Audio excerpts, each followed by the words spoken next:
سلام میمونئ تمه ده چې تاسو به روغ جوړ او صحتمنده وئ. یو ځل بیا عیدالله محمدي در سره یم او تاسو ته د لیټس ګو اړوند درس وړاندې کوم. نن راځو 43مې صفحې ډي برخې ته. لیسن غوږ ونیسئ، پوینټ په نښه کړئ، انچانټ او زمزمه یې کړئ. د یو چانټ، د یو زمزمه. دغه مخ تصویر کې ګورئ دغه شکل دی، بیا تار ورباندې راتاوي که نه، د ماشومانو سره ډېر وي دغه ته یو وایي. یو ډول یو لوبه ورباندې کېږي. ورته وایي واټ ایز ایټ، دا څه شی دی؟ هغه ورته وایي اټ ایز ا یو، دغه یو دی. د دې څنګ کې اړخ کې وګورئ ایز دیس ا یو، نو آیا دا یو دی؟ وایي نه. بیا وګورئ It is a little yellow یو، دغه یو کوچنی زیړ رنګه یو دی. دغسې ښکته پسې راځئ. What is it، دغه څه شی دی؟ It is a یو، دغه یو دی. It's a little yellow یو، دغه یو کوچنی زیړ رنګه یو دی. د بل اړخ کې هم دغسې اسانې پوښتنې دي. Is this a یو، آیا دغه یو دی؟ نو نه. Is this a یو، بیا هم دغه پوښتنه کړې ده او هغسې جواب دی.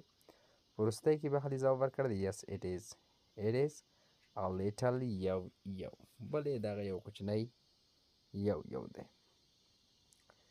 Let's learn more، راځئ چې نورې هم زده کړو. learn the words، دغه لغات زده کړئ. big، غټ، لوی.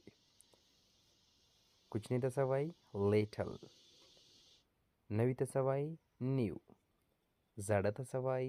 old، زوړ. او اوږد ته څه وایي په انګلیش کې؟ long. لنډ ته څه وایي؟ short.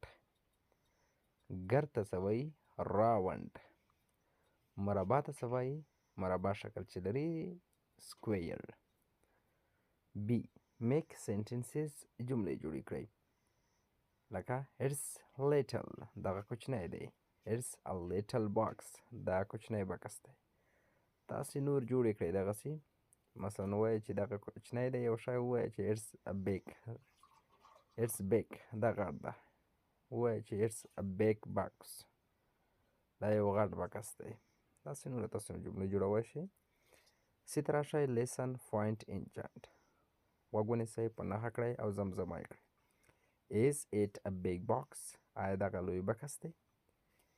is it a big box، نو آیا دغه لوی بکس دی؟ په د یو اړخ کې ځواب ورکړی دی yes it is، په د بل اړخ کې ویل دي چې no it isn't، نه ده. it is big، دغه لوی دی. it is big. د بل اړخ کې به وایي it's a round box، دغه ګرد بکس دی. no it isn't، نه دی.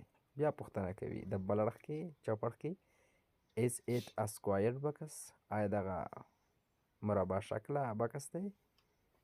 نو ځواب ورکړئ yes it is، it's a square، بالکل دغه مربع شکله بکس دی.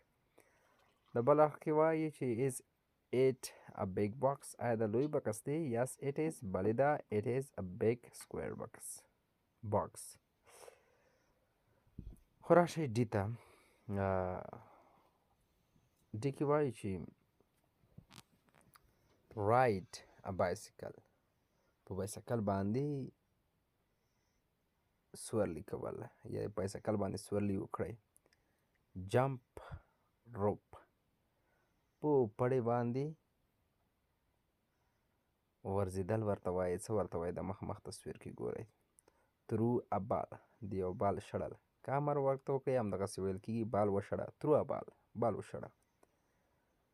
او که همدغسې وکړئ معنا نو through a ball، د یو بال شړل. دواړه کنه صحیح کېږي. catch a ball، د یو بال نیول. یا موږ چاته امر کوو catch a ball، یعنې بال ونیسه. نو تر همدغه ځایه پورې بس دی. نور درته ښې شېبې ښه وختونه غواړم. د الله په امان.